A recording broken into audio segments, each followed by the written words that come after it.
It's round two of the SMRC eSports Winter Cup, presented by Sim Broadcast and powered by Reese Motorsport Insurance. Knockhill Racing Circuit, reverse direction. We went normal direction clockwise last week. This week, it's straight into some anti-clockwise configurations that a lot of the drivers will have actually driven on and possibly raced on.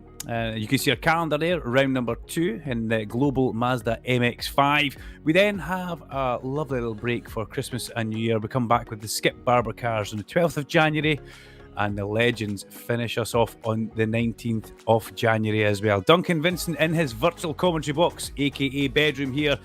And I'm joined, as ever, by the lovely Andy Alston. Andy, we've spoke about reverse direction. It's a track that you know and like as well. Yes, definitely. It's great to be here for this event because this one is going to be such a big test for the drivers because the reverse direction layout springs lots of different challenges over the course of the lap, and it will be very interesting to see who can hold their nerve over 3 tricky races here tonight. Well, somebody having a little bit of an issue on our screen just now. That looks like it could be Knockhill's very own Scott Smith, and he really should know better than that. But yeah, Knockhill, 1.279 miles of twisty, undulating tarmac. As you guys all know, based in Scotland. The temperature's 33 degrees centigrade tonight, which is possibly the hottest on record at Knockhill Racing Circuit. But good old iRacing, they give us some great weather. And yeah, oh dear Jack here, this is going to be pretty exciting racing tonight because, as you can see, Knockhill Racing Circuit, one corner flows into the next corner. And, well, you've got to make sure you get everything absolutely spot on here. The corner that leads onto the straight diff is dipped. Normally, it's a corner which drops way downhill. You've got to almost hold yourself back, be a little bit reserved at it. But this direction, it's a flat out corner. It really is absolutely flat, and it leads onto the straight, so you've got to get a perfect exit of it, or you will be under pressure as you head down towards the hairpin, which is possibly the greatest overtaking place. A lot of people worried about carnage happening down there tonight, but I can assure you, we were all expecting that last week, Andy, and it never happened. It never unfolded. The drivers were very, very respectful of one another. But let's focus on what we've got on track just now. 4 minutes, 24 seconds off the session gone. Jack Eyre, currently the fastest man with a 55.083 second lap here, ahead of Fraser Williamson, a man who took one of the victories last time out. Michael Weddle took a pair of victories, and he is in third place. So Eyre, Williamson and Weddle, guys who we've seen at the front all year round. Now, we must pick up on the man who's in fifth place just now. Owen Patterson,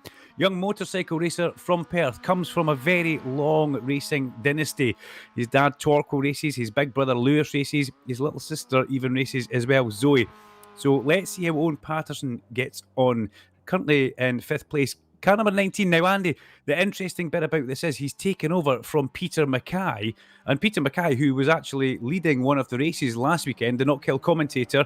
Peter, unfortunately, has other commitments. Can't make this one of the Legends. But so far, Owen Patterson gets himself up into third place. Going well. He's absolutely on the pace, under 1/10 of a second, splitting the top 3 at the moment. Lots of drivers already in the pit lane. They've had their 4 laps, so they won't be improving. So just a few drivers still out there on track. This man, Ronald Grossman, one to keep an eye on as well. I suspect, Duncan, a very, very impressive opener last week, and a driver with plenty of pace as well, as Peter Mackay well knows after they're coming together last time out. But yes, Ronald's, I think, one certainly worth keeping an eye on here. The thing is, with this car in particular as well, Duncan, we mentioned last week the challenges of driving the Jetta around circuit with the Mazda MX-5.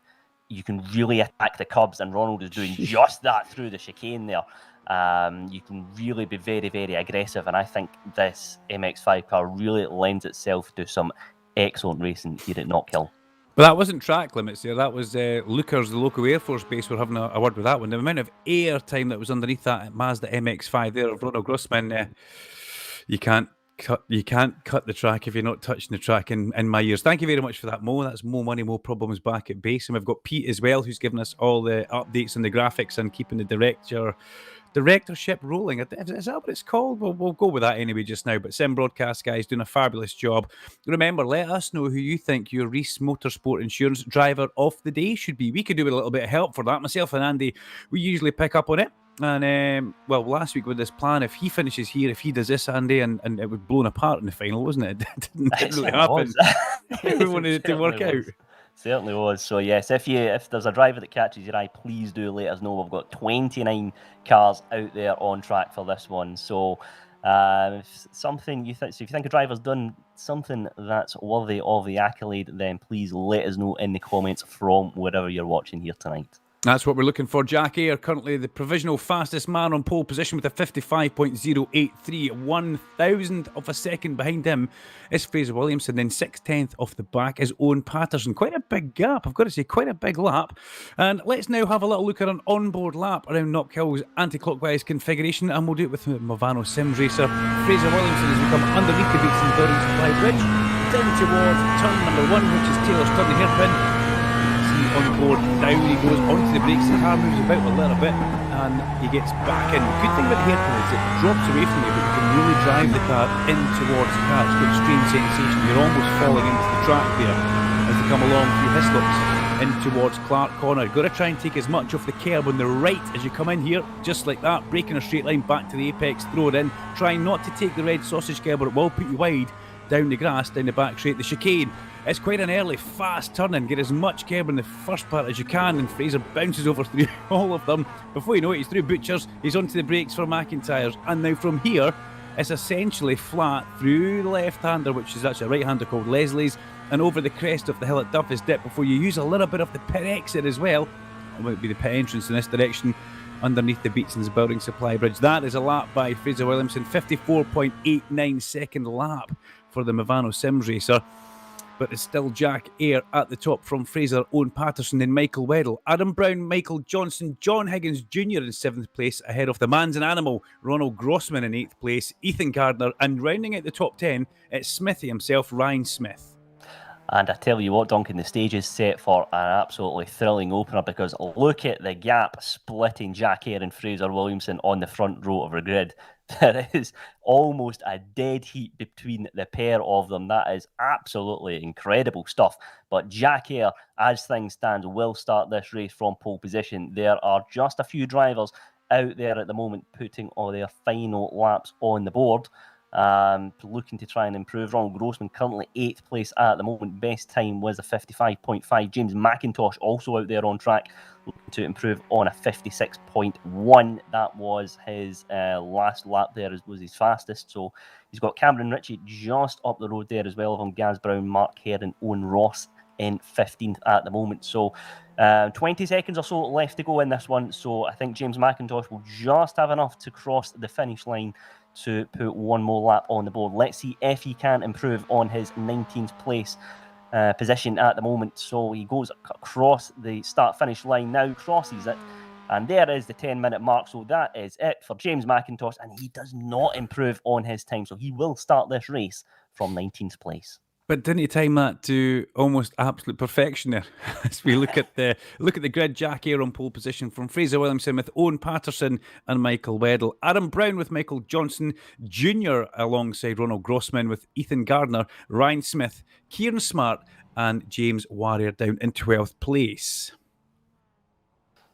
And it's Danny Kazar, followed by Jonathan Glover, Owen Ross, Mark Herring, Gaz Brown, Cameron Ritchie, James McIntosh, Robert McGregor in 20th.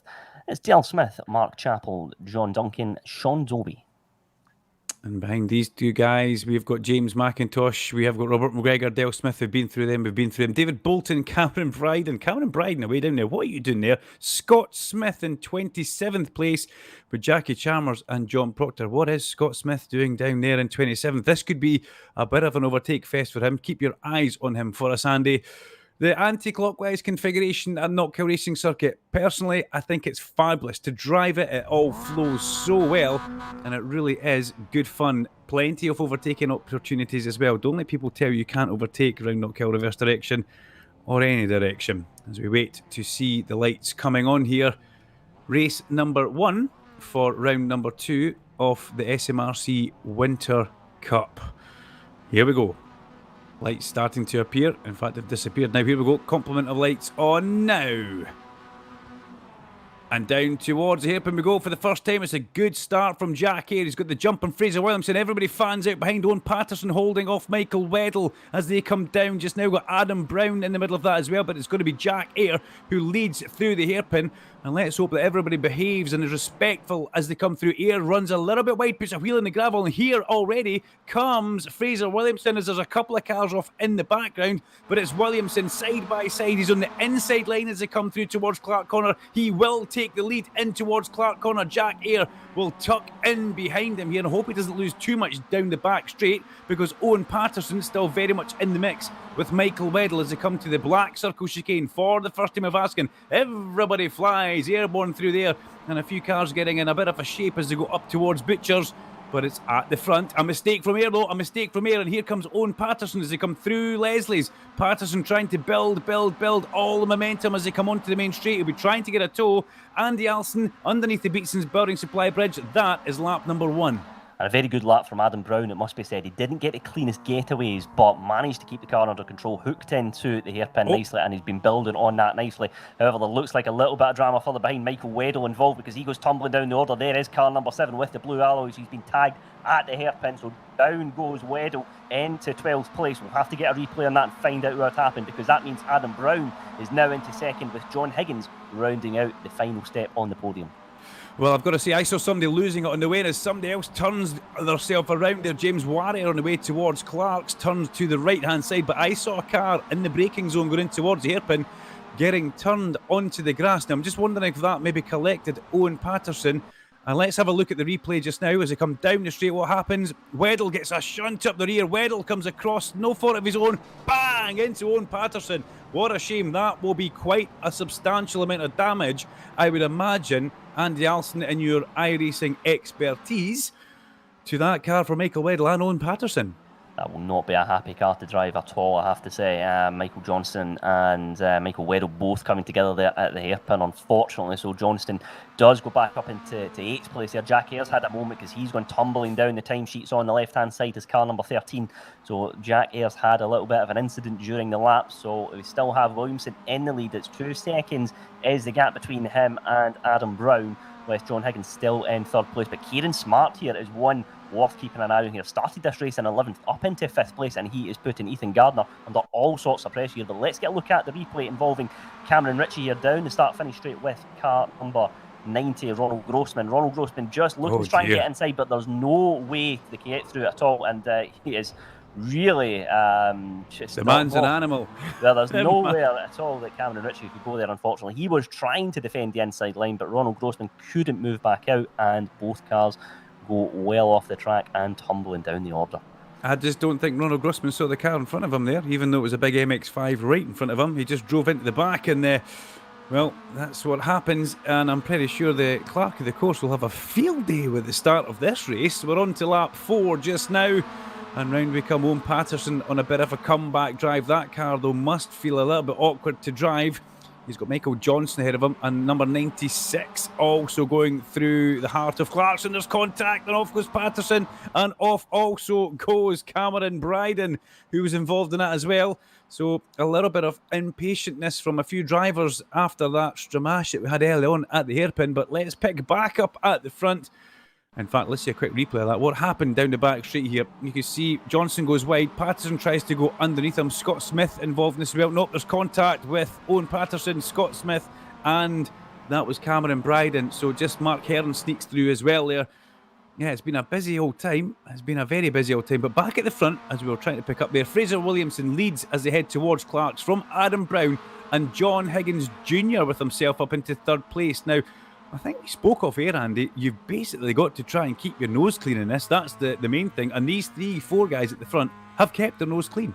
Yes, absolutely. You know, this is a car that everyone out there on track will know very well. The MX-5 is a free car in iRacing. It's usually the first car that you drive when you sign up to the service. So lots of drivers will have seat time in this one, but it's all about, you really have to push the envelope with the MX-5. It's a car that rewards bravery. It rewards you really trying to maximise performance out of it, but the risk of doing that, particularly around Clark in the chicane section of the Knockhill Circuit, is if you just make one tiny error, you can really be punished for it, as a number of drivers have unfortunately found out in the opener here tonight. Ethan Gardner all over the back of John Higgins Jr. just now, with Kieran Smart in car number 39. These 3 cars all together covered by less than a second as they head through Hislops, named after the late great Stevie Hislop, former motorcycle racer, and then into Clark's. As we go further back into the pack just now, we're looking at John Duncan. And John Duncan's got his hands very much full as he heads towards Clark's. Alongside him is Danny Cassar, and John Duncan slithers down a position. I thought John was actually about to take that place. And then it's Mark Heron, who we've seen. He's sported those colours from the word go, the kind of copperies and black, as I do like to call it. But through they come. Butchers up towards McIntyre's. That is an overtaking place there, guys, up the inside into McIntyre's. However, you do that, you then leave yourself lame climbing the hill through Leslie's up to the top of Duffus here. So it's a manoeuvre that you really have to almost try and do a block pass, or you have to know that the other driver can't then try and get the run on you. Really, it's a last lap thing because the checker flag's so far down the main straight. As we see Heron having a look at John Duncan in towards the Yipin. He goes left, he goes back out to the right-hand side. He's going to try a cut back through the apex of the corner here. But this is not JD's first rodeo. However, the inside door is open for Mark Heron just now. If he can get just a bit of an overlap there, the move could be on at Clark Corner. We've seen this so many times, but John Duncan just covers that manoeuvre off going towards Clark's. Although he misses his apex and does run a bit wide through Clark Corner. And here Mark Heron up the inside and towards chicane. Not the greatest overtaking place, not a lot of room to get it done. But that, Andy Alston, was a fabulous bit of driving from both those drivers.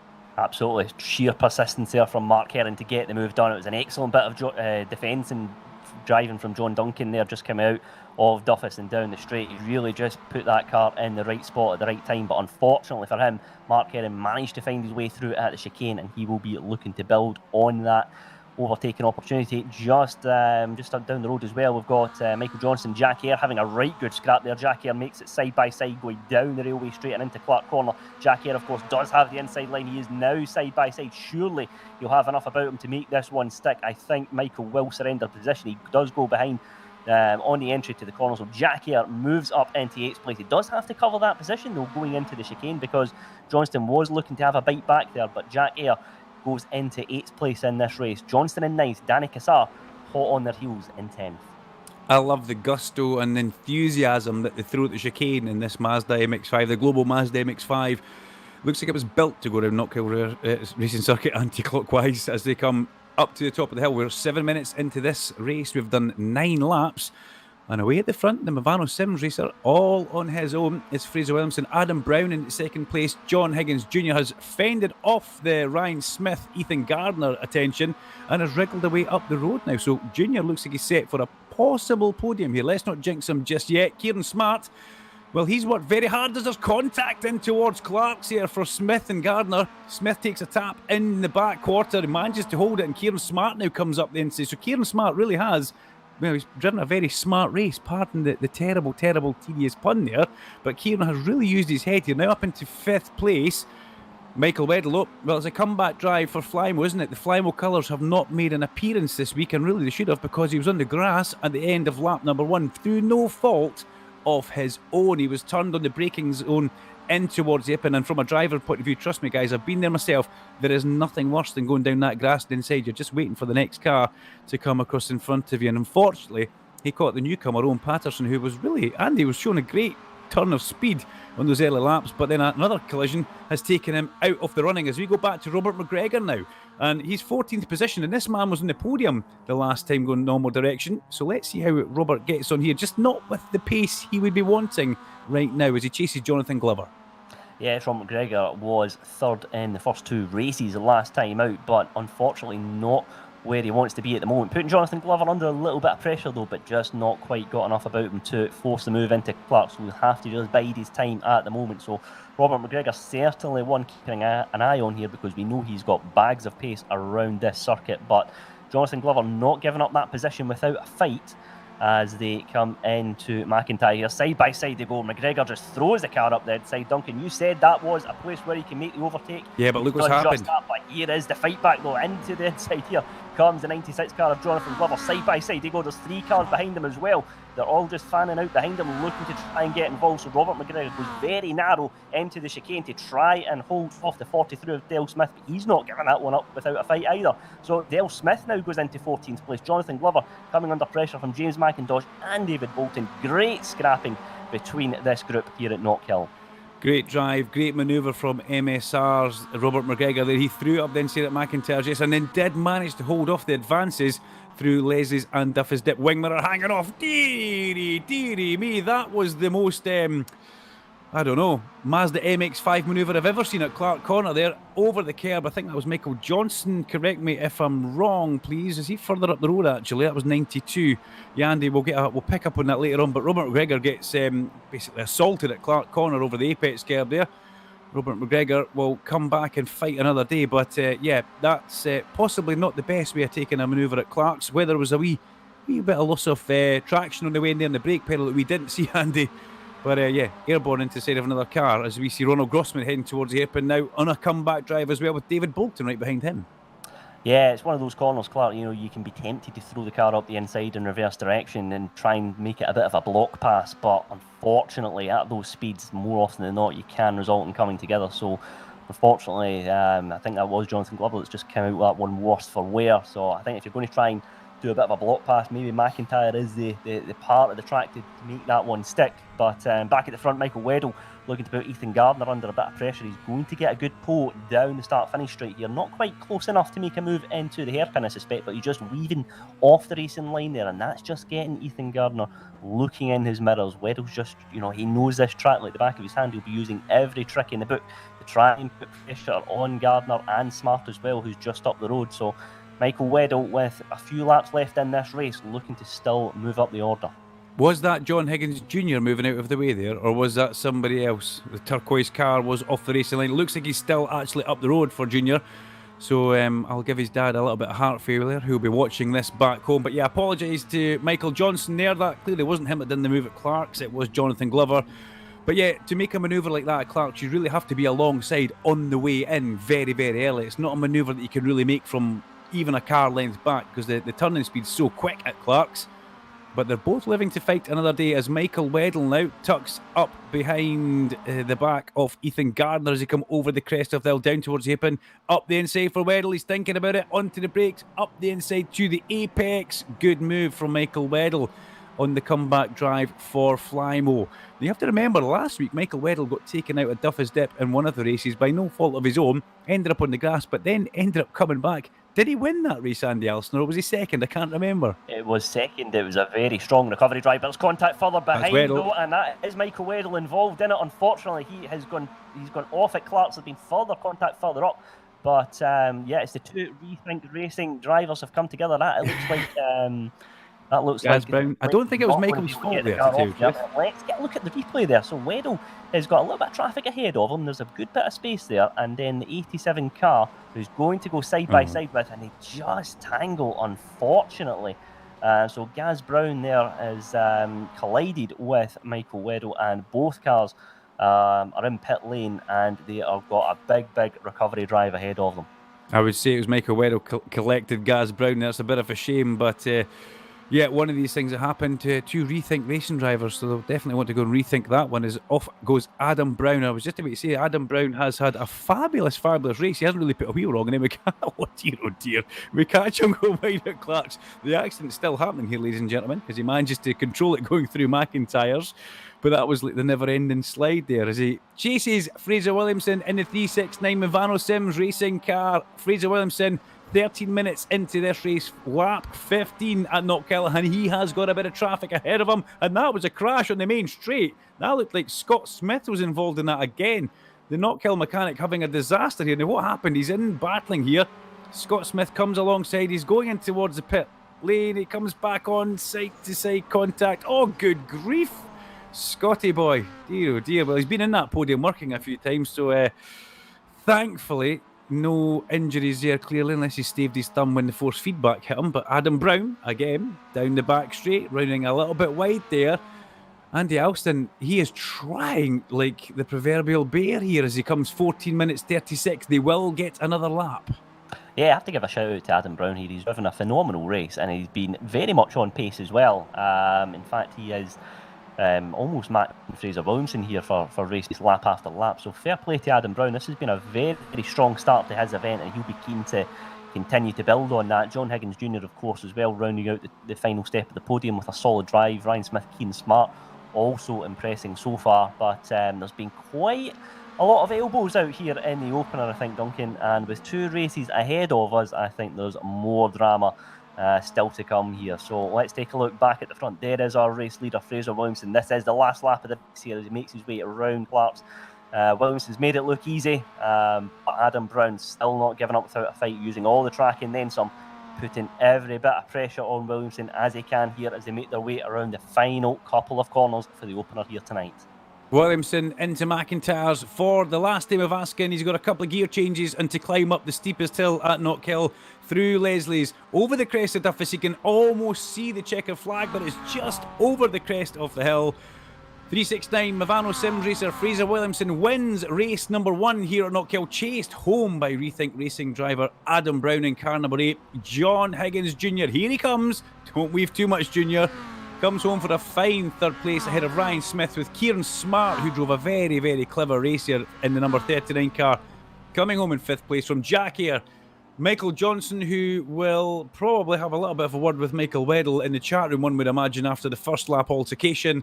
Ethan Gardner, Danny Cassar, Mark Hearn drops down 2 places on the last lap and finishes inside the top 10. But that, ladies and gentlemen, is race number 1 here at Knockhill Racing Circuit. And well, last week in the Jettas, everybody predicted carnage and we never had it. Now, that was a little bit different. There was a few, as Andy Alston said, elbows out. I'd like to say there was more bare knuckle fist fight with a knuckle duster there. That was pretty aggressive stuff. So let's see what race number 2 brings for us. The grid for race number 2 will be exactly what you see on the left-hand side pylon just now. That is the grid there, the finishing order. As into the pit lane comes Fraser Williamson. And there's no rest for the wicked, Andy Alston. We're straight back into it with race number 2. Absolutely, and it'll be Fraser Williamson who will lead the way ahead of Adam Brown. John Higgins starting in 3rd alongside Ryan Smith. Keen Smart in 5th, followed by Jack Eyre. Then it's Mikey Johnston, Ethan Gardner, Danny Cassar. Mark Hearn starts this one in 10th. Then it's John Duncan and Robert McGregor. Getting a little message coming in from Edward Porter, who's a bit of a marshal at Knockhill, saying, my goodness, the marshals would be busy tonight, wouldn't they? That's an understatement. The marshals would still be picking up several bits of Mazda MX-5 strewn around the racetrack. So yeah, after that one, we've got Owen Patterson away down in 22nd place. We've got Scott Smith in 20th. Now, Patterson, though, he had a really good qualifying. What can he do here if he can keep that car damage-free? It will be interesting to see. Michael Weddle also, well, he didn't have a good first race. He will be expecting to have better things happening in race number 2 as we look down from above. The lights starting to come on. There's the Beatson's Building Supply Bridge, and out go the lights down towards the hairpin for the first time of asking again, and it's another cracking start from Fraser Williamson. Adam Brown tucks in behind him, and let's hope everybody's a bit more respectful on lap number 1 this time into the hairpin. Yes, they are. Through we go. We look back in towards the mid-pack. A few people making manoeuvres. We go about 5 wide on the inside of the corner there, and a couple of cars spinning, but really nothing too bad, to tell you the truth. Not like earlier on, there's somebody on top of somebody leaving the hairpin there, and a great show from the blimp cam. Andy, it went a bit wrong on lap 1 again. Yeah, just heard that crunch, that iRacing crunch of 2 MX-5s coming together before we reached the hairpin, and it could only mean one thing. So a number of cars well down the order. Unfortunately, the further contact further behind. Jackie are managing, I think, just to get out of the way of that. But it's car number 5, John Jr., who's come off worse for wear at McIntyre's. Higgins goes down the order, as does Kai Kazar as well. John Duncan also involved in that. We'll have to find out what happened, but there's been a number of cars coming together at McIntyre, and John Higgins now all the way down in 20th place. Yeah, not good for Junior there. Now, did he jump or was he pushed is the statement. That's the question. Here we go. Let's have a look just now as we go on board with Junior as he goes over the crest of the chicane. Like everybody, a lot of air, loses a little bit sideways. Lost it all on his own there. Great shame for Junior. Loses it as the car comes down and gets collected as well. But as the car lands, it does tend to get a little bit lively. Big compression suspension. If it's going to go sideways there, you're then really fighting against it because it goes the wrong way from where the track actually goes, as Junior found out. But Fraser Williamson from Adam Brown. Ryan Smith in 3rd place. Jack Eyre just sneaks past him now as Ryan Smith plummets down the board. Something's clearly gone wrong for Smithy. And we pick up with Scott Smith, Scott Smith has done a pretty decent start. He's got himself into 10th place from 22nd on the grid. But Fraser Williamson leads the way in the 369 Movano Sims car from Rethink. Adam Brown his quasi-teammate Jack Eyre in third place, with Michael Johnson, a good showing so far, ahead of Ethan Gardner, Mark Hearn, and the man's an animal, Ronald Grossman, in 7th. Yeah, well, Owen Patterson, Scott Smith, two good examples of keeping your car out of trouble, because they have really benefited from a couple of laps of madness. Scott Smith starting this one in 20th, up into 10th. Owen Patterson starting 22nd and up into 8th. So it's all about just keeping your nose clean the first few laps, and you can really benefit and make your way through the field. So Michael Johnson up into 4th. You've got Ethan Gardner hot on his heels. Let's ride on board with Ethan Gardner now, making their way around McIntyre's. Very good exit there from Gardner. That should be enough to potentially get a move into the hairpin if he can just tuck into the slipstream here. And I reckon Gardner will throw that car up the inside here, because if he is managed to pull in the 52 car as well as he is, then I think he should throw that car up the inside. But look at that, Ethan Gardner, very late move. It looked like he was just going to stay in the slipstream, but he throws the car out last minute and then is cut back on exit. So Gardner will have to think again. Michael Johnson holding on to 4th place.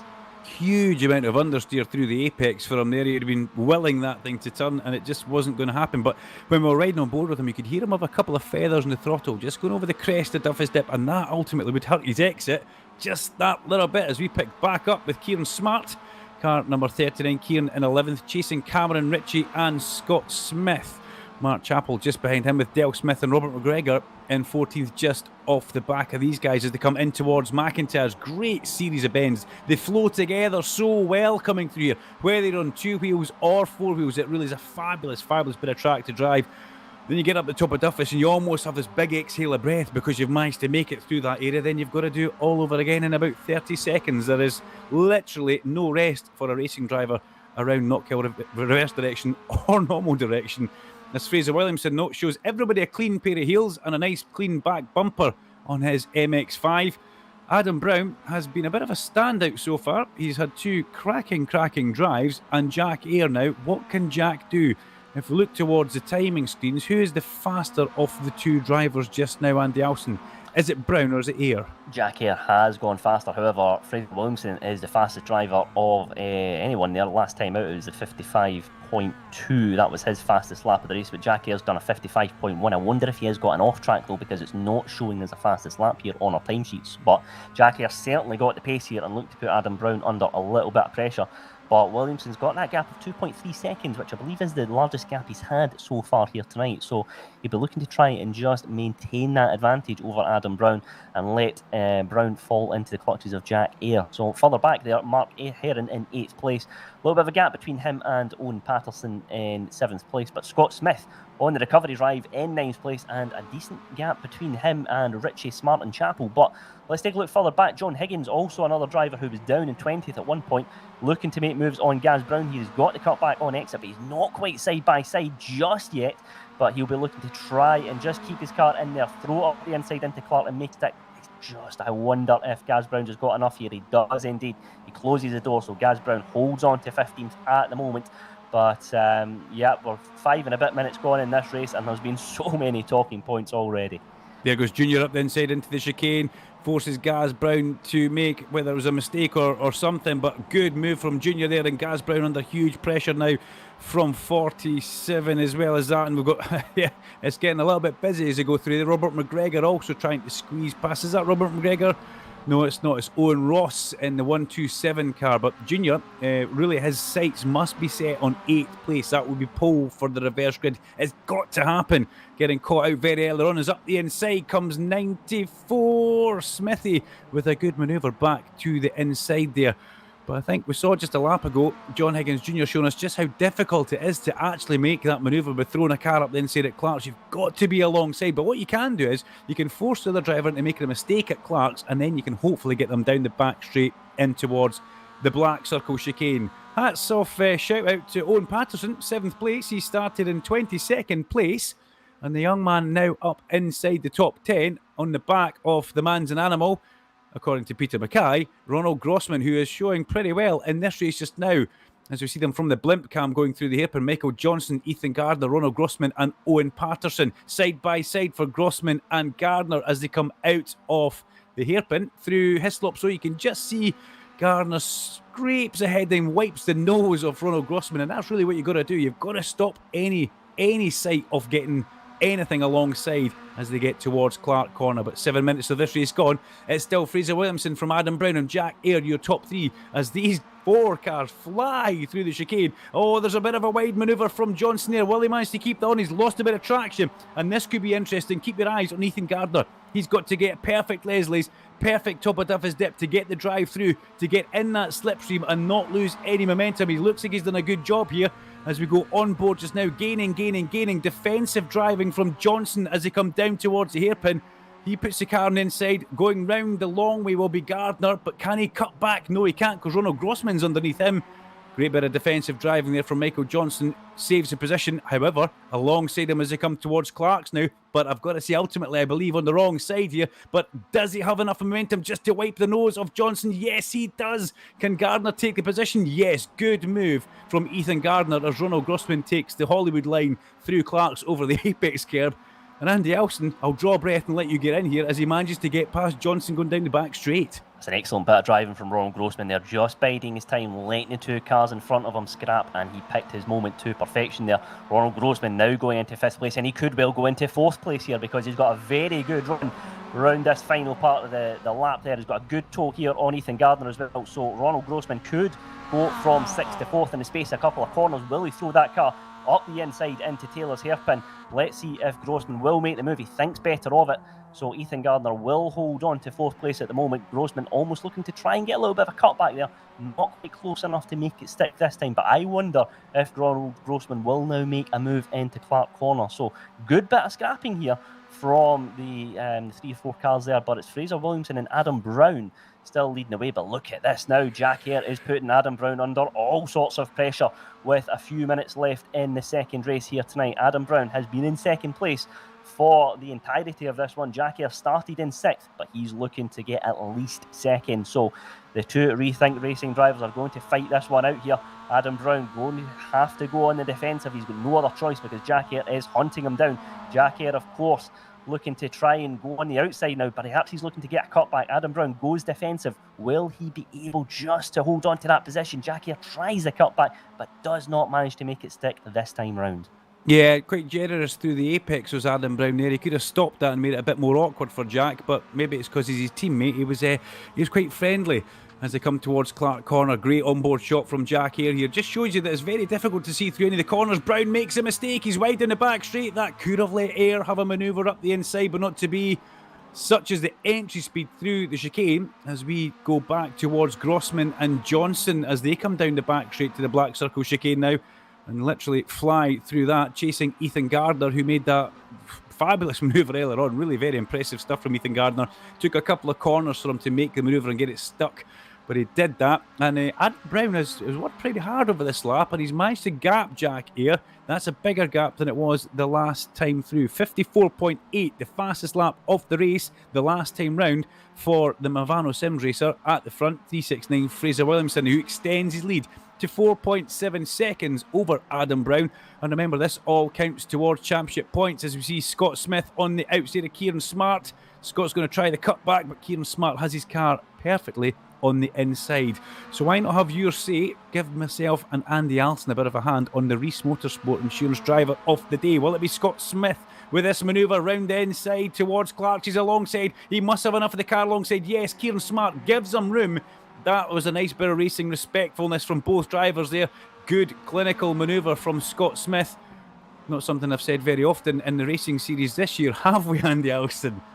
No, a good bit of driving from Scott Smith. He'll be frustrated with his qualifying performance. Of course, started well down the order, but he was 27th in qualifying, but now finds himself in 9th place. If he can go one step further, he'll start the finale from pole position, but 5 seconds is the gap between him and Owen Patterson. But Scott Smith coming under a little bit of pressure there from Kieran Smart, with Cameron Ritchie also looking to get involved, but Scott Smith has got enough about him to cover that one off at the hairpin. And a few laps left to go in this one, and I suspect there'll be a couple of drivers now beginning to think about making moves here, because we've got that reverse grid finale to look forward to as well, of course. Well, if we're looking at 8th place right now, it's Mark Hearn, and he looks pretty safe for a reverse pole unless he gets past Owen Patterson. But those two, Patterson and Hearn, very much on their own in that front row lockout for the reverse direction race as Robert McGregor from MSR comes through ahead of Mark Chappell and Del Smith in the white and pink car. Robert misses his first apex through the chicane there. This could leave him vulnerable in towards McIntyre's. He doesn't need to cover the inside because he's carrying quite a bit of corner speed in there. But yeah, Robert very lucky to get away with that one. He's pulled a little bit of a gap now through that area over Mark Chappell and Del Smith. A great run from Del Smith here in 14th place in the 42 car. Stalwart to the SMRC eSports. He's been in, I'm pretty sure, and he's been in every single one from the word go. He's looking up the inside into the hairpin. He made his intentions very, very obvious here. No, we can see that contact coming for a while there. Robert McGregor will be less than happy with Mark Chappell on that one. That was more than just a bump and run. That was a slam and dunk there at the hairpin, I've got to say. And now side by side towards Clark Corner through Hislops. Robert McGregor, will he have damage from that, Andy? Or what are the MX-5s like on the damage scale? I think he's just come through that one relatively unscathed, but I suspect with 2 and a bit laps to go, he'll just try and crack on here and drive round any problems that may come his way. Flying over the chicane there. Del Smith looking to continue to put the pressure on back at the front though. Fraser Williamson just making his way past the 79 car of Cameron Bryden. So Williamson just making his way through a little bit of traffic. But in the meanwhile, we've got Adam Brown and Jack Eyre having a right good scrap. Ronald Grossman was in 4th, but now has dropped down into 5th place. Ethan Gardner has made the move to retake 4th place in this race, but he's got Grossman and Michael Johnston both hot on his heels here. Grossman looking to try and get that place back there. Gardner going a little bit wide on Clark, but this isn't really a passing place. It's just about trying to be patient, throw the car up the inside at McIntyre if you dare. But Ronald Grossman decides to just bide his time and hold on to 5th place at the moment. The chicane is all basically about surviving it, but what we're seeing, you've just got to try and fly through it and survive whatever you can. Then before you know it, you're out of McIntyre's. It all happens so quickly. It's just like muscle memory for what you're doing on the steering for these guys. But yeah, Ethan Gardner is coming under increasing pressure from the man behind him, which is Ronald Grossman, his Owen Patterson, and Mark Hearn still fighting it out for 7th and 8th place. Remember, that would put Mark Hearn on pole position for the reverse grid race ahead of Owen Patterson. Kieran Smart, just off the bat with Cameron Ritchie and Mark Chappell, but let's see what happens further down. We've got Scott Smith side by side again with Kieran Smart as they come towards Clark's, but Kieran manages to get over the front of Scott Smart. Cameron Ritchie, the mechanic for Paul Curtis Racing, just behind him as they come through as well. And we can see Cameron's lovely profile picture, which he's got there just now, looking really good in his Santa hat. Could do with a bit of a shave, but we'll let Cameron away with that one as he goes down towards the chicane. 14 minutes, 15 minutes now gone. This is Fraser Williamson's last lap of the race. The 369 Movano Corsa driver makes his way towards Clark Corner. Jack Eyre with a fabulous drive in 3rd place, putting Adam Brown under all sorts of pressure now as they come towards Clark's. Will Brown crack and make that manoeuvre, which you've seen him make a mistake a few times at Clark's, running in too hot? He gets an apex. He doesn't want to run wide this time. No, he hasn't. He's kept it on the track and he hasn't cracked under that pressure, which is coming from Jack Eyre, car number 13. Meanwhile, your leader goes through McIntyre's just now. Fraser Williamson has got 2 corners till the checkered flag as we see him climbing the top of Duffy's Dip, barring a missed gear. Adam Brown looks like he'll hold on to that 2nd place, but here to make it 2 out of 2 at the SMRC round 2 anti-clockwise Knockhill, it's Fraser Williamson in the Movano Sims Corse car. He takes the victory from Adam Brown, Jack Eyre. Ethan Gardner is going to hold on to a fabulous 4th place ahead of Ronald Grossman and Michael Johnson, with Owen Patterson and Mark Hearn gets 8th place. Now that's important, Andy Alston, because that puts him in pole position. Absolutely does, and the cars around him have had some great scrapping throughout in that race, so the top 3 will really have their work cut out here if they want to make their way through the order in the finale. So I think we are going to be in for a cracking finish to the racing here tonight, but it will be Mark Hearn starting this one in pole position. Robert McGregor signs off in style.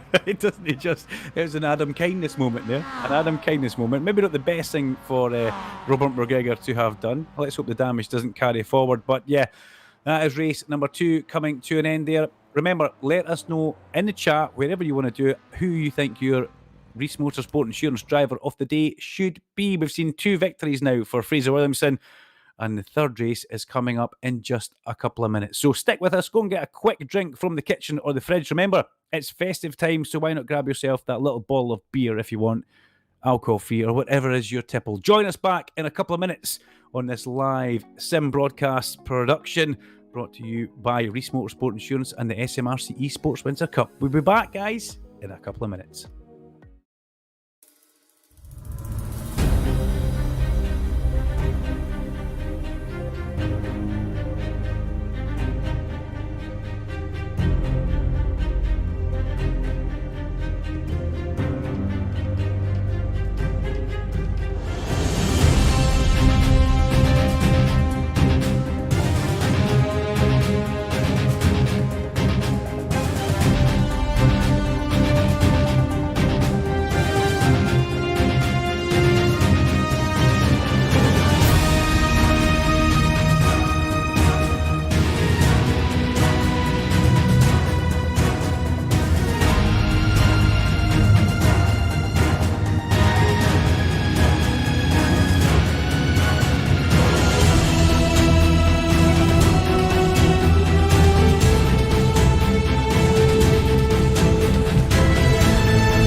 Welcome back to the final race here at Knockhill Racing Circuit. Reverse direction, anti-clockwise for round 2 of the SMRC's Winter Cup. A series brought to you by the SMRC, powered by Reese Motorsport Insurance and presented by Sim Broadcast, live stream partner for your sim racing event. Duncan, Vincent and Andy Alston in our virtual commentary boxes, and Pete and Mo somewhere in cyberspace down south bringing us all the pictures that we need. We are a couple of minutes away from race number 3 grid. We've had a bit of a chat about who we think should possibly be the Reese Motorsport Insurance Driver. Does it tie in with what you're thinking at home? Williamson, Brown, Ayre and Gardner are the top 4. That's how they will appear on the grid. with Ronald Grossman, Michael Johnson, Owen Patterson, Mark Hearn, Scott Smith and Kieran Smart rounding out the top 10. In fact, that's not how the grid will be. It'll be Mark Hearn, car number 91 on pole from Owen Patterson. So you can reverse those top 8 positions, and that's exactly how it will be. A little bit confusion, but that is what the results look like for that previous race just now. Andy Alston, sorry about that, but we have been talking about who we think could possibly be the Reese Motorsport Insurance Driver of the Day, and there's 2 names in the hat. Shall we not name and shame them? Let's make them public. We're thinking Adam Brown just now, but we're also thinking Ethan Gardner. So let us know what you think. Let's see how they get on in this final race. Cue drama at turn 1 now, isn't it? We'll see how it goes. But yes, there's a couple of drivers out there who really have caught the eye, but I would certainly say those 2 have impressed so far. But I think this is it. This is the finale. We've had some fantastic racing throughout, lots of different cars, tracks all across the world throughout the year, and this is the last SMRC race of 2021. So let's hope we'll be in for a treat once more. Buckle up, we're about to go racing, as Andy says, for the final time in 2021. Full complement of green lights and an extremely quick turnaround, and Heron gets the jump on Patterson down towards the apron. But I've got to say, Patterson has locked himself onto the back bumper of Mark Heron's number 91 car as we wait to see what happens coming in here. Let's hope everybody gets through, because this is the main feature race, as you would like. It's the reverse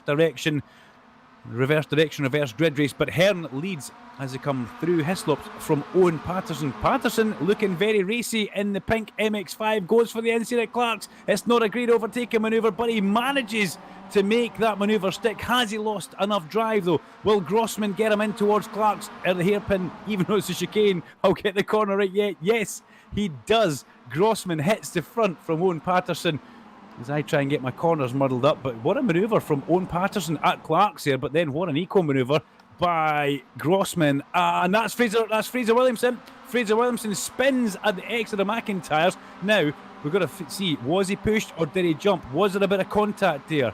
Grossman has gone tumbling down the order, as well as Owen Patterson now back into lead. Those 2 guys are going side by side through Leslie's up the crest of the hill. So there could have been a little bit of contact with those 2 guys. But while the guys back at base try and pick us up some sort of replay, it's always difficult in the very early laps, purely because of the amount of cars that there are. Fraser Williamson bounced over the curb and spun it himself. A mistake from the reigning champion, something that we did not expect to see. Williamson, Andy Alston, over the apex curb, bounces and round he goes. A very, very rare mistake from Fraser Williamson there, and it's been a costly one as well, because he is down into 25th place. We had Ronald Grossman making a great move at the chicane. I did wonder if he was going to get an off-track penalty for that, because he really very much cut the grass. There's a little bit of contact further behind there as well, just at the end of the screen. It is the 91 car of Mark Hearn who goes down into 8th place. But Scott Smith also just coming off worse for wear there, down into 11th place and going to lose further positions, going to lose the drive down the straight as well. Dramatic couple of laps here in the finale at Knockhill. Michael Weddle looking to make moves, also up into 9th place is the Rethink Racing driver. He's started this one in 18th on the grid, so Michael Weddle really making moves here. Side by side goes the 8 car of Adam Brown alongside Ethan Gardner. 2 into 1 at Clark will not work, but the 86 just holds on to the position. Fantastic defensive driving from Ethan Gardner, and it has been pure drama here at Knockhill. Well, that's the 2 guys who we tipped for the Reese Motorsport Insurance Driver of the Day award, and we said, imagine if they come together on track and didn't finish the race. Well, it almost happened at Clark's there. Adam Brown sporting just a little bit of damage on the back left of the bumper. Let's see a replay. Oh, Grossman dropped it all on his own. Ronald Grossman dropped it all on his own. I have to say, I apologise to Owen Patterson. I said that there might have been a little bit of contact because they were side by side through Leslie's, but there you go. Grossman makes a mistake and throws away the lead. Another man who'll be a bit upset about that would be Scott Smith. Made a strange side-to-side contact with Mark Hearn, I believe it was, but I think he managed to hold it together.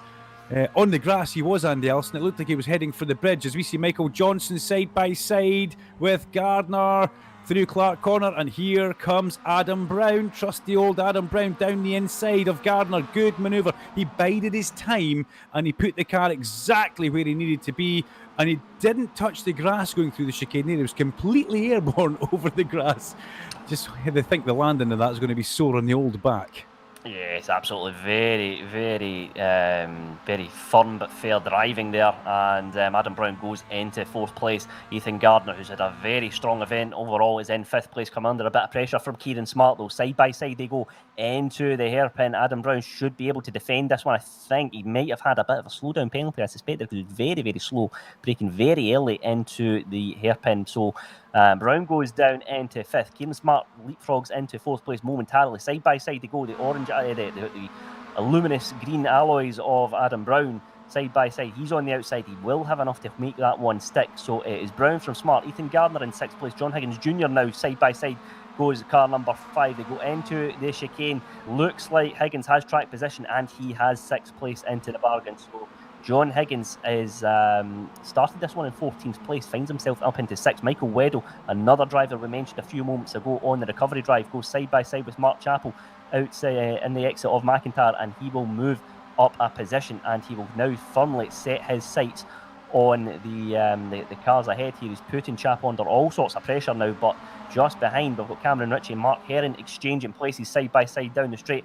Scott Smith looking to try and get involved in there as well, just a little bit too far back, but the 27 of Cameron Ritchie has it moved. Scott Smith, look at that, fantastic opportunistic driving from Scott Smith, fantastic stuff, and he goes into 11th place.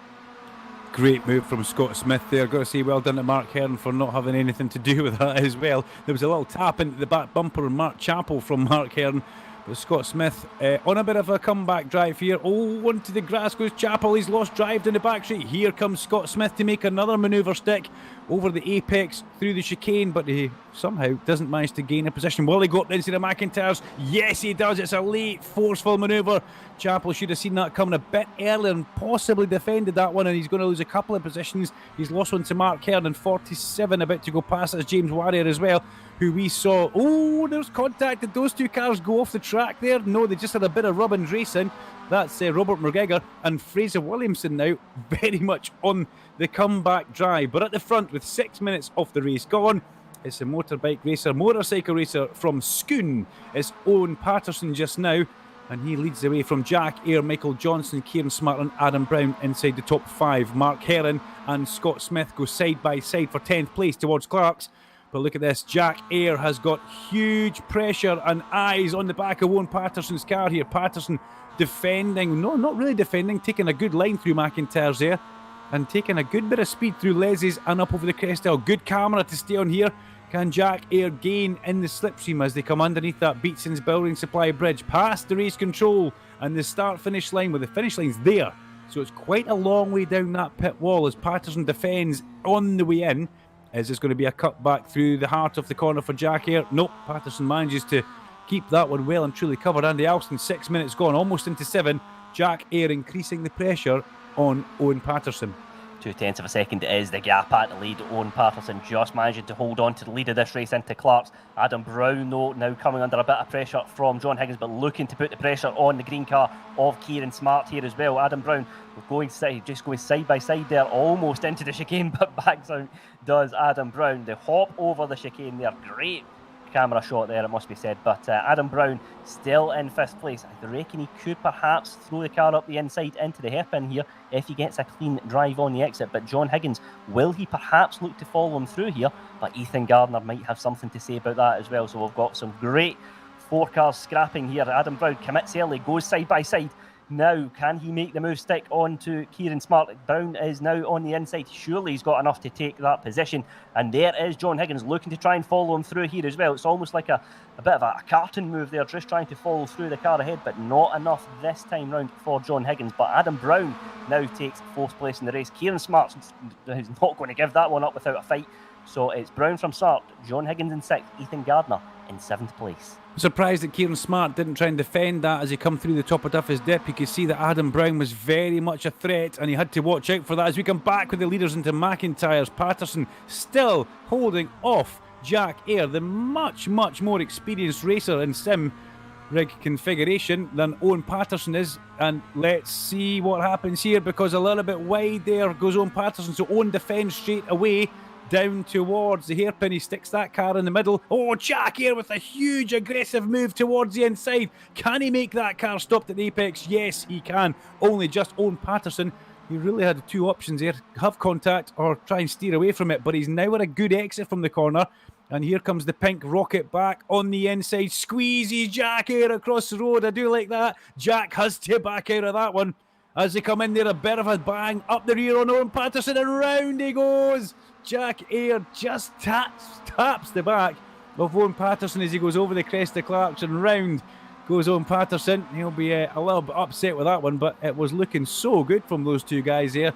But that removes Owen, puts him down to 8th place. Let's see a replay of that one just now. Patterson squeezes Air across the road, but does give him room. Bit of contact on the way in, and then pop into the back.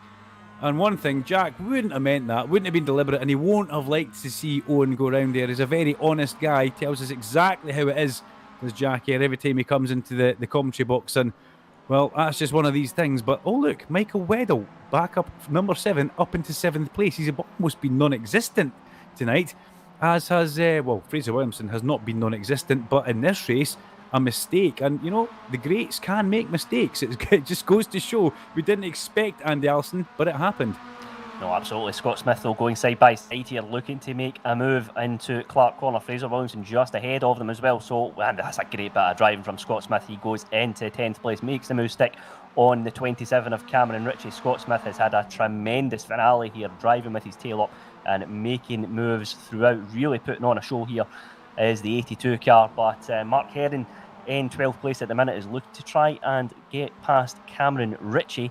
Mark Herring getting a nice clean exit there and trying to take that momentum with him up the office and down the finish straight, but just a little bit too far back, I suspect. But still a few laps to go in this one, but we have a change at the lead. It's Michael Johnson, the yellow car, up the inside into the hairpin onto Jack Air. So side by side they go down the straight. I think Jack's perhaps just put a foot wrong there going into the hairpin. So side by side they go into Clark's. Michael Johnston, can he make the move stick? Just backs out of this one. So Jack Air will live to fight another day. So it's Air from Johnston, Adam Brown in 3rd place and very much in contention as well. I've got to say I'm impressed by Michael Johnson in this 3rd race. He really is dealing with this well, as here comes Adam Brown, ladies and gentlemen, up the inside. Side to side contact. Oh, Michael Johnson didn't deserve that, I've got to say. Looks like he just tried to correct that slide and then the car pierced off the road at a different angle. What a great shame. He really was having a fabulous race. But Adam Brown into 2nd place. What do you make of that one, Andy? I was going to tell you what, let's try and see a replay of that if we can. We'll get the guys back at base to give us a replay. If we could get on board from Michael Johnson, that would be perfect. But let's see it. Johnson turns in. There's the contact there. Yeah, that's exactly what it looked like. Huge amount of opposite lock put into the wheel, and the car gripped really quickly. And a great shame for Michael ends up in the tyres at the exit of McIntyre's. But Jack Air now released at the front from Adam Brown, who could be on for a Reese Motorsport Insurance Driver Day. And hang on a minute, is that John Higgins Jr. in 3rd place? Where did that car come from? Junior with a fabulous drive to get himself up into a possible podium position for race number 3, but he's got Kieran Smart and a hard charging Ethan Gardner behind her. Gardner lining up Smart as they come up Duffy's dip here. I'm just about there, Andy, as he comes onto the main straight just now. Look at that, Smart defends straight away because he knows how much of a threat Gardner is as they come over the crest of the hill. 12 minutes of this race gone down towards the hairpin. Smart on the inside. Gardner needs to hang wide here and try and get back through the heart of the apex underneath him like this. Perfect, absolutely perfect. He worked that to a treat. Has he got enough momentum to get alongside him now? No, it doesn't look like it. And Andy Alston, hang about, here comes Flymo. Michael Weddle will be looking to get involved in this one as well, make no doubt about it. Michael Weddle will bide his time here and then strike because both cars go wide. Both cars go wide at Clark Corner. Michael Weddle leapfrogs a pair of them and goes into 4th place in this race. Brilliant stuff there. Michael Weddle just, you could call it opportunistic, call it what you like, but Michael Weddle is in 4th place in the final race here tonight.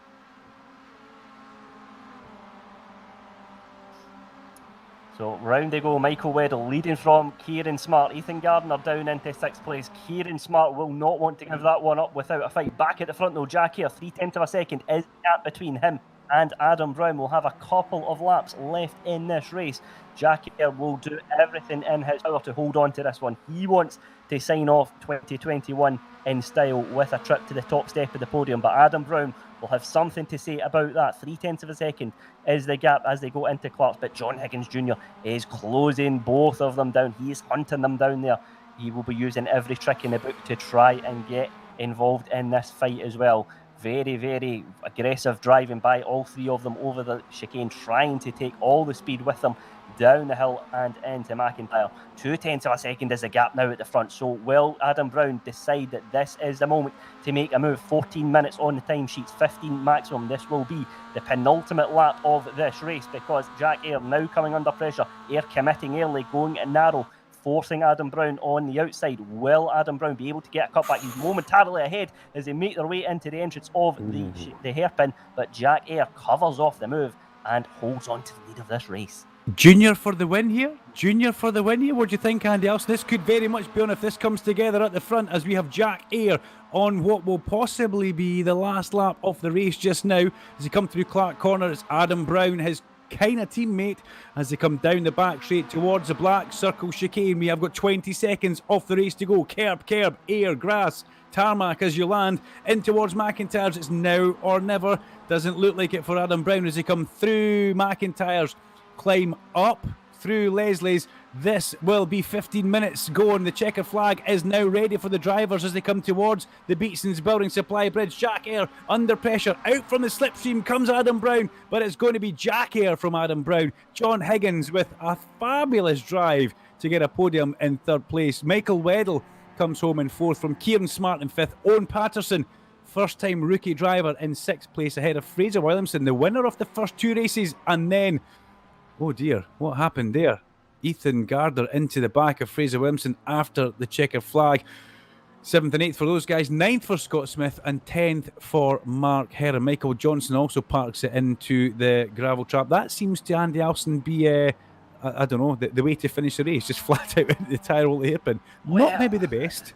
No, not maybe the best, but yeah, drivers certainly signing off 2021 with a trip to the barriers. But pure drama at the end. Jack Eyre taking a fabulous victory. It looked like we could have potentially had one more lap, and Adam Brown will be gutted that wasn't the case, because it was great scrapping between the pair of them. But Jack Eyre will round off the year as our winner for the finale here tonight. As Andy Alston says, there you go, Jack Eyre takes a victory from his teammate Adam Brown. John Higgins rounds out the podium. Those guys will be spraying that virtual bottle of champagne virtually on the podium for some virtual fun in their virtual life. Ahead of Michael Weddle, Kieran Smart, Owen Patterson, Fraser Williamson and everybody else as we talked about. Fraser Williamson will still be leading the championship. But Andy Alston, we have got a slight bit of Reece Motorsport Insurance Driver of the Day to talk about now.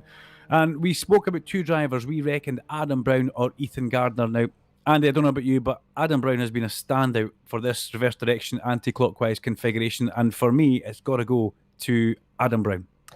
I think Adam Brown, yes, is a deserving winner of the Reece Motorsport Insurance Driver of the Day award. Ethan Gardner has had a fabulous drive as well. Very, very close between the pair of them. A number of drivers you really could have chosen, it must be said. But Adam Brown will be Reece Motorsport Insurance Driver of the Day, and the last one for 2021. Exactly, the last one. So what we'll do now is we'll pop over to our virtual waiting room, and we'll see if we can get a few of these guys in. I suppose we should get the victor of the last race in straight away. We'll get Jack Eyre in. We'll just unmute yourself on the Discord, and we'll get Jack Eyre into our virtual commentary box here, because that was huge pressure, Jack, but also a little bit of contact with Owen Patterson on the way into Clark's and then through Clark's. But what a fabulous race. Give us your thoughts on that one, your final victory of 2021, mate.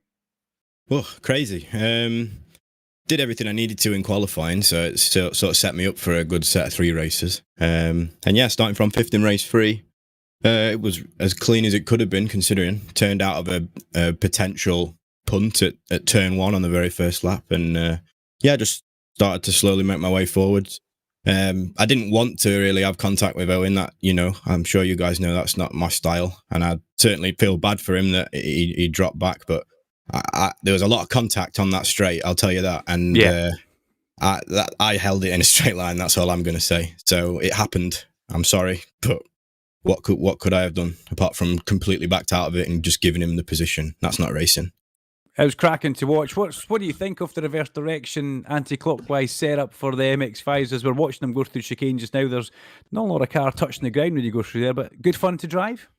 Absolutely amazing. I didn't really know what to expect because even though I've raced at Knockhill in the C1s, I never did the reverse round at the end of the season. So I've not even done, I didn't do a single lap of Knockhill reverse up until yesterday, where I did about 45 minutes in the practice session that you guys put up for us. And immediately it's a completely different track.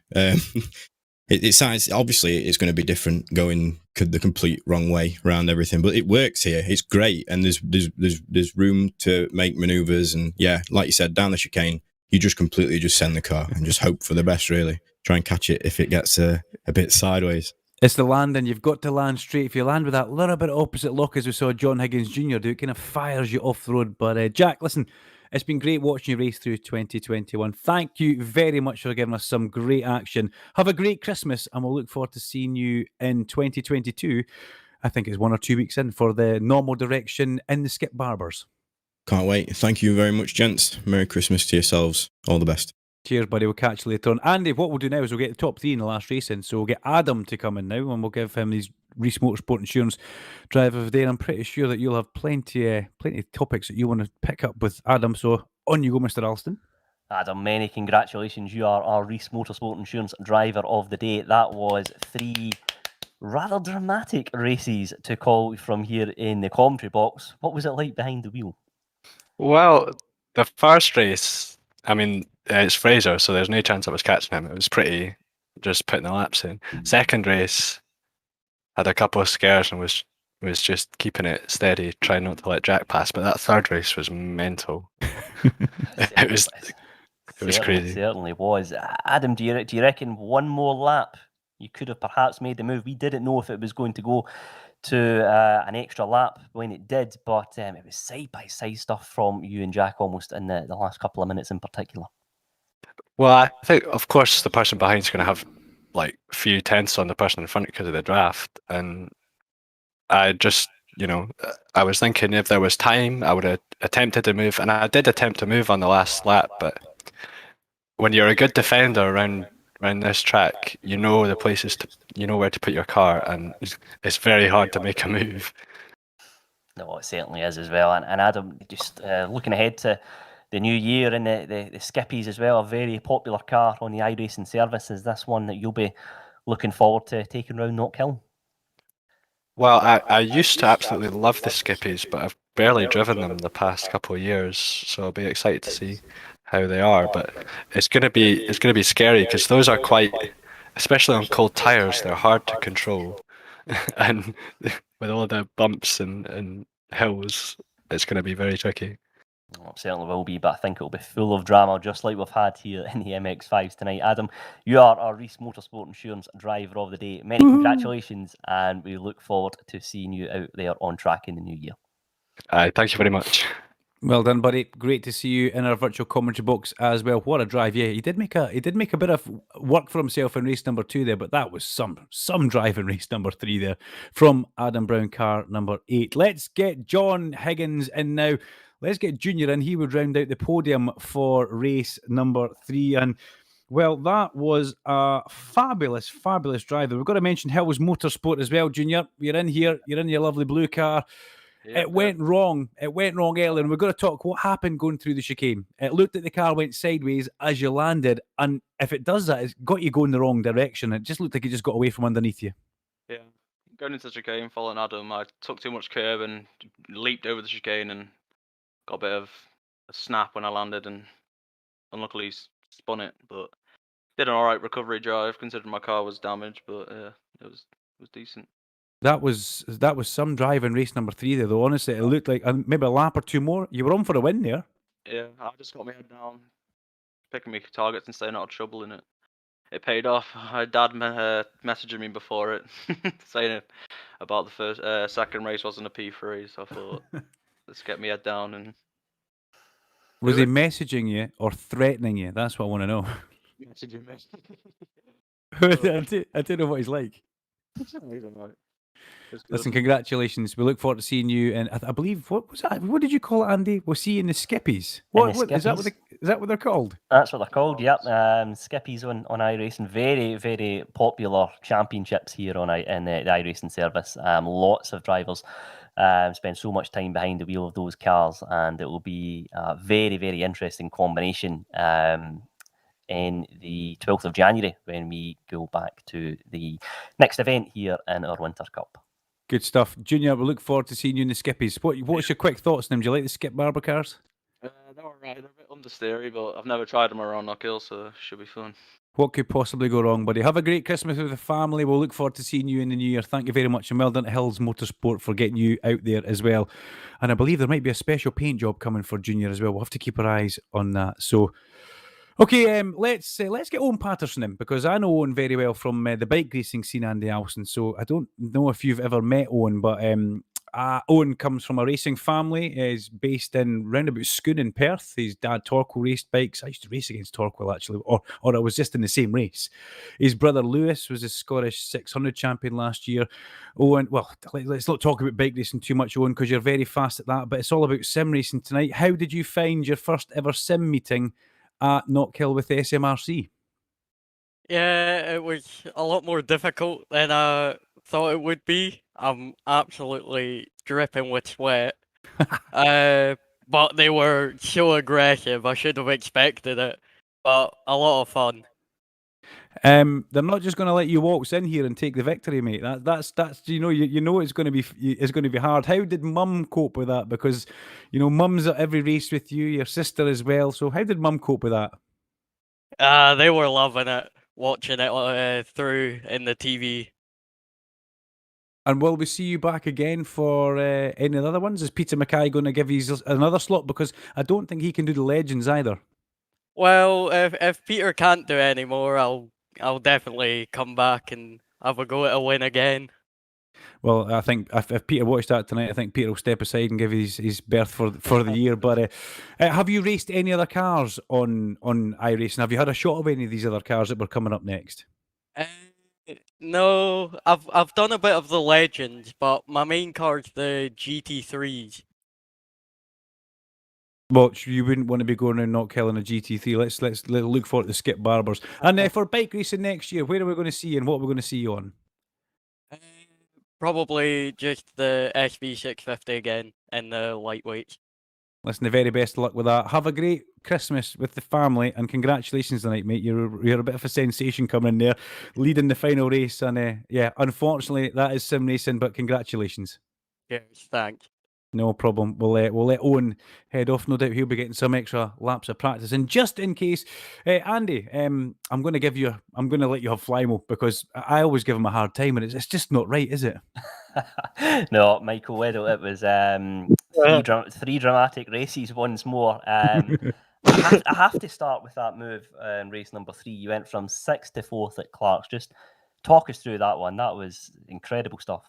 I think I seen that coming a mile off. I thought he's going to send it up the inside here. There's only one way this goes. It ends up with both of them in the gravel, so they'll go for a wee cutback. So it was nice to get some luck for a change in that round. But yeah, what can you do? Oh, absolutely. And of course, you've got a lot of experience in the real world in the reverse direction layout here at Knockhill. And it was interesting speaking to a few drivers saying that it's perhaps not so familiar, not so comfortable with it, but you can use every trick in the book to try and make your way through the field, and signed off there in style with that 4th place finish. Yeah, I actually prefer reverse direction to drive. I mean, I've always preferred it. I don't know, I feel like it's a better track to hot lap. Not necessarily a race. It can lead itself to carnage, like you've seen at the hairpin. And people doing lunges that just wouldn't work because of the camber at Clark's and stuff, can just push you way wider than what you're expecting. To hot lap, it's great fun, but as a race, it can be pretty. Yeah, you just got to survive. And it's the first time we've had the MX-5s out on track for an SMRC competition since the Spring Cup. Since then, of course, we've got a sequential gearbox in these cars. What was it like to drive in comparison? Because lots of drivers have been quite mixed in terms of the response to the move to sequential.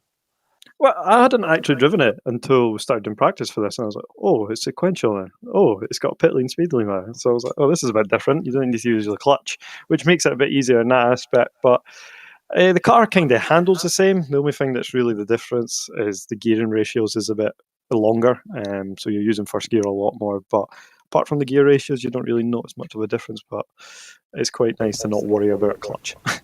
Absolutely. Well, Michael, you do a power of work here behind the scenes to bring these SMRC competitions to life. So thank you very much for everything you do here for 2021. And we look forward to seeing you out there on track in the Skip Barbers on the 12th of January.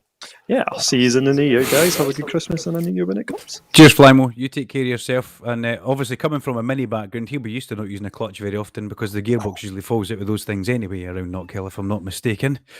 But we'll gloss over on that one, Michael, yeah? Yeah, no comment. We won't talk about me doing a gearbox in the fireworks show, but we'll just Oh, did don't you? worry about that. Oh, yeah, we won't talk about that. I need to ask you, are you a lap record holder in reverse direction in the minis? No, I'm not. I think that got taken off me by Neil Hose. Oh, Neil that's got it in kind the of last race. that's kind of awkward right now, isn't it? Okay, right, cool. No problem. I'll leave you to it. See you later. Thanks, Michael. We'll catch up with you later on. Right, okay. Let's get my boy Scott Smith in, the Knockhill garage mechanic, and let's see what Scotty Too Hottie has got to say for us in his final trip to our virtual commentary box for 2021. Scott Smith. How are you? How are we doing, Duncan? I'm okay. I had a Red Bull before we started, but other energy drinks are available. How are you? Did you enjoy that tonight? It was fun and entertaining. Yeah, it's always fun, man. Come on, MX-5's round, Knockhill in reverse it's going to be fun, Dunk. Reverse direction is fabulous. I do like it. I've raced them both, as you know, Scotty, and I've got a little more liking towards reverse direction, only because it's a little bit newer, it's a little bit fresher. But what's your favourite part of the track to attack?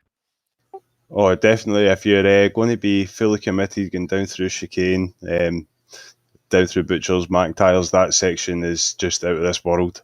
It's almost equivalent to going over Duffus the other way around. It's just like dropping off a cliff, and obviously when you get it perfect between the two sausage curbs, it just feels so rewarding. We're watching you on screen on the slow-mo right now going through there. Do you just basically turn in at the top of the chicane and the chicane happens and before you know it, you've landed and it's Butchers and then McIntyre's? Does it happen that quick in the car? Yeah, you're taking a lot of curb, you get a lot of airtime, and you're just waiting on the car, kind of touching down, getting contact, settling, and then getting straight back on the power, ready for the left-hander after Butchers. And then obviously you take that a little bit, and it's putting your car up onto two wheels, so it's a bit of a really roller coaster. You're on rails all the way through there, Dunk. 3 decent races, but what went wrong in qualifying? Driver error, mate. I made a mistake on lap 1, invalidated a lap, and it just got bad from worse. As I say, to go fast here in reverse, I feel you've got to be 110% committed. And I went for it through the chicane on cold tyres, and it just wasn't paying out for me in qualifying, so I paid the price, mate. And let's not talk about you crashing into a brand new catch fencing as well. I forgot about that in race number. Was that race number 1 you were in the catch fence on the main straight? That was horrifically terrifying, Dunk. Oh, man. Well, at least Knockhill, that's good catch fencing. Absolutely fantastic. Yeah, otherwise you're in the pit lane there. Scott, have a good Christmas and good New Year, and I look forward to seeing you soon, buddy. And we'll see you 12th of January for the Skip Barbers. Yeah, fantastic. Merry Christmas and have a happy New Year, team. I'll see you in the New Year. Cheers, buddy. Take care. Take care. Okay. Robert McGregor is going to come in the room, Andy Alston, and he's all yours because I think he's got a whole head of steam up after one of those races, possibly. Yes, I can imagine. Robert, again, 3 dramatic races throughout. We knew you had the pace in the last time out, but then it was qualifying. You started in 20th and then just had to work your way through the field. I didn't do my 100 laps. So that's what it was at the end of the day. I didn't do the 100 laps. But must try harder. Exactly. No, it was just a bit of a kind of skirmish, as you call it. I just don't know what happened. Because in the practices prior to this tonight, I was doing with Junior and James. I was doing like mid 55s, low 55s, and then I couldn't get it together tonight. So I don't know what's going on. just one of It's one those of things, these isn't things. it? But Yeah. Robert, there's lots of drivers there. Just Scott Smith there in particular was just saying just how fun these cars are to drive around Knockhill, and you really can push them and get some great action throughout. But was there any corners in particular that you were looking at to try and maybe make a couple of overtaking moves? The hairpin obviously is the main overtaking place. But coming out of calling before the opposites, I can't even remember the name. I think it's McIntyre's or something. I can't remember it. My mind's fried at the moment. But coming out of the second last corner was probably one of the more kind of better overtaking places for me. And obviously in Clark's, but again you've got to watch about running out wide there as well. So it's just one of these things. It's a tight track. The Mazdas are very forgiving, but you've got to remember that they can just chuck you off at any point, because they are, at the end of the day, still really good racing cars. So even though they've got no horsepower, it's sort of these things, isn't it? Absolutely, Robert. Mistakes happen. So on to the next one, and hope everyone that's listening and tuning in every week has a good Christmas, and all the best to everyone in the comms. What about your teammate getting a podium in that last race then? Are you going to mention that, or do I need to bring that up? You can bring it up. I've got nothing to say really, other than he's not very good. No comment, but he's not very good at real life stuff. So I'm joking, Junior. No, fair play to him. Coming from 14th to 3rd in the last race is something around that track, anyways. And yeah, obviously he's got something from his dad, maybe a bit of talent. I don't know, maybe a bit of stupidness, but we'll see. It's just, yeah, it's one of these things. Junior did well tonight, and it's great for him. You know, it's great for his dad to see him doing well, and it's great for us to see him doing well. You know, we all support him, and we all support each other. So. Oh, it's fun. It's good having you in the commentary boxes. So we never know where it's going to go. You know, it's kind of like a spinning top. We wind you up and we just watch you bounce off everything. So, Robert, thank you very much. Have a good Christmas. I'll be keeping in touch with you anyway, mate, and we'll see you in New Year.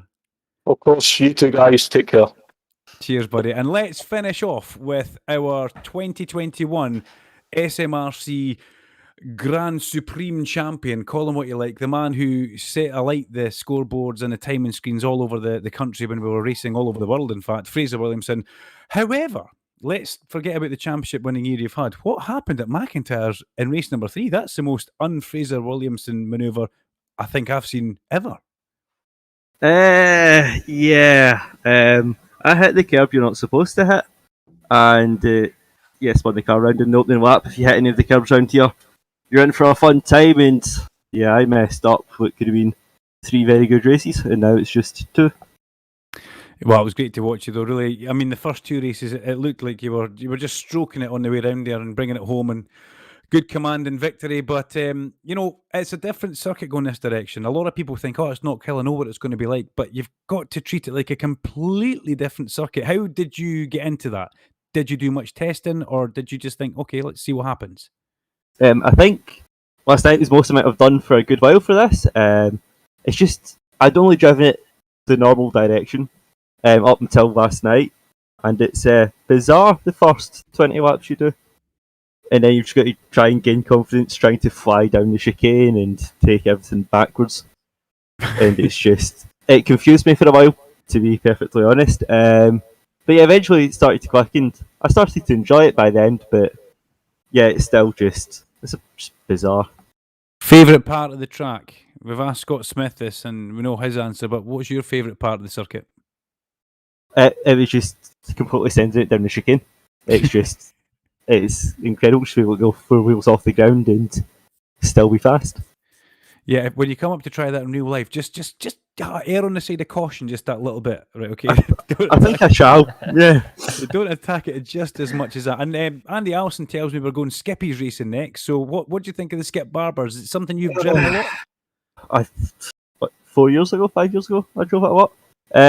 It's not my cup of tea. Neither staying on the circuit going through the chicane, as we've just seen in our slow-mo there, by the way. Yeah. But it should hopefully work quite well. I'm just concerned by that's all chicane.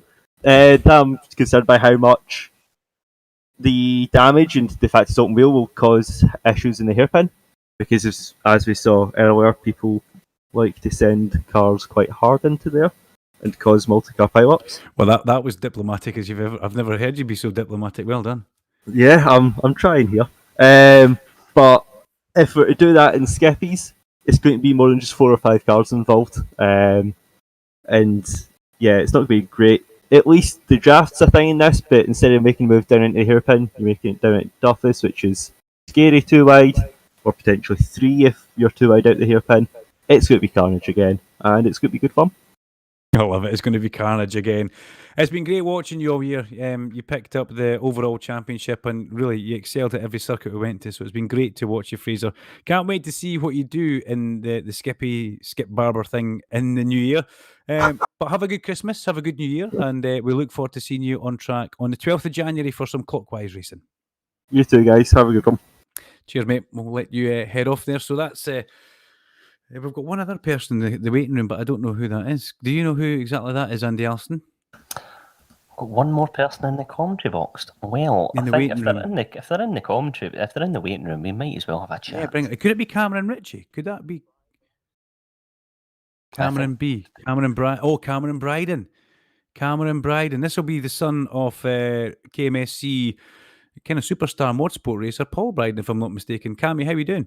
I'm fine. How are you doing yourself? Yeah, not bad, not bad. You were the latest of late entries for the round number 1. I mean, your dad entered on, I think, 6 o'clock on Wednesday night before the race. And you're going to be racing in the BMW Junior Championship this coming year, if I'm not mistaken.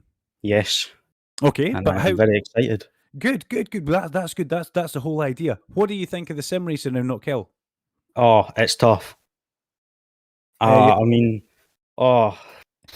first race I was like, okay, let's see how fast they are. So at times I was like, okay, I'm not gonna do very well here. Has Dad given you any tips? Has he kept you right or anything like that? A couple times he has, but that's with other races. He's came through just before this second race, if I'm not mistaken, and he told me to take more of the curb on the left because that's where I get the most speed. He sometimes doesn't say very much with words, but he says an awful lot with a stare. Your dad, am I right in saying that? Oh, that's true. Yeah, I've seen that quite a few times. But reverse direction, great fun. Everybody loves the chicane. Is that your favoured area of the circuit as well? That's where I get the most speed. Mm-hmm. But I wouldn't say it's my most favourite. Oh, where is then? I would say my most favourite is going through Clark's. Oh, good. I do like going around that wee corner, like. Yeah, it's a good one, as long as you don't clip that sausage curb on the inside. But, okay, the next race, we see single-seater racing. Have you driven any single-seaters in iRacing before? Yes, I've done the Formula Vs. Okie dokie. And the Skip Barber, have you put your backside on one of them yet? No, not yet. I'm going to need to buy that one and get my practice on. You're going to have to do that. It's been great catching up with you anyway, and I look forward to seeing you. I look forward to seeing you real life racing next year as well. But also on the 12th of January, it's a Skip Barber from a 2000 car, clockwise around Knockhill Racing Circuit. So, Cammy, until then, have a good Christmas with your family. Say hello to your dad, and we'll hopefully see you in the podium and in the commentary box at the next event. I'll see you later. Have a good Christmas and New Year when it comes. Thank you very much, young man. Thank you very much. And Andy Alston, you'll be meeting him next year as well, post-race, because he's going to be doing the BMW Junior Championship at the SMRC. But that rounds up our night. Andy, we gave the Reese Motorsport Insurance Driver of the Day. The final one of 2021 went the way of Adam Brown, and we think that's just deserved. Yeah, it's absolutely great bit of driving from Adam Brown. It was there's a number of drivers that we could have given that accolade to, but Adam Brown really stood out. There was some great action throughout. It was 2 second place finish. Yeah, in fact, 3 second place finishes. He had 2 really good scraps with Fraser Williamson, and then great battling at the end with Jack Hare. So Adam Brown is our final Reese Motorsport Insurance Driver of the Day winner for 2021. Well, from Mo and Pete back at base at Sim Broadcasts, from Andy Alston and myself, Duncan, Vincent, and all the SMRC eSports team, the Reese Motorsport Insurance guys, we wish you all a great Christmas and New Year. It's been a great year for sim racing for the SMRC, And remember, we're only a couple of weeks away from our next sim racing event. So why don't you join us on the 12th of January for some skip barber clockwise racing around Knockhill. Have a good Christmas, guys. And until next year, take care.